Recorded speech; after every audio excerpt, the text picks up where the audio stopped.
En libertad con cargos, el presunto autor de la agresión sexual en Pamplona el pasado 7 de julio durante los Sanfermines. Fue detenido el pasado 25 de julio. Deberá comparecer cada semana ante el juez. La investigación sigue su curso. Y comienza una investigación policial que después de varias semanas ha conseguido identificar al presunto autor. Fue el día 25 de julio cuando conseguimos identificarlo. Al día siguiente ya fue detenido y puesto a disposición del juzgado. Y los agricultores reclaman al Gobierno de Navarra y al Estado el cobro del 100% de los daños tras la riada en la zona media. El sindicato UAGN exige la limpieza de ríos y barrancos, una de las causas del desastre.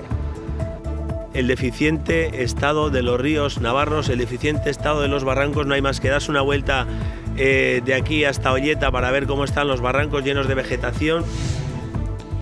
Y militantes de Podemos Navarra apoyan el acuerdo de coalición de la formación con PSN Geroa para el Gobierno de Navarra. 597 votantes, el 80% que respalda la iniciativa. En EH Bildu se vota hoy.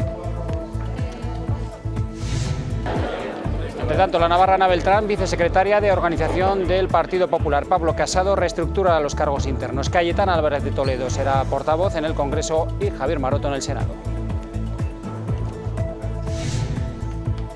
Sexto y último encierro de las fiestas de Santana de Tudela. Los toros de Merino Garde dejan 2 heridos leves por caídas, 2 minutos y 49 segundos de carrera.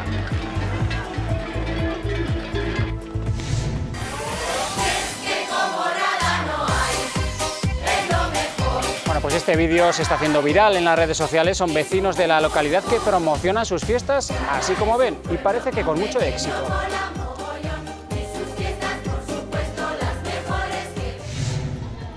Y Osasuna prepara su fin de semana en Holanda, hasta donde viajará para disputar 2 partidos de pretemporada contra 2 equipos de la segunda división holandesa.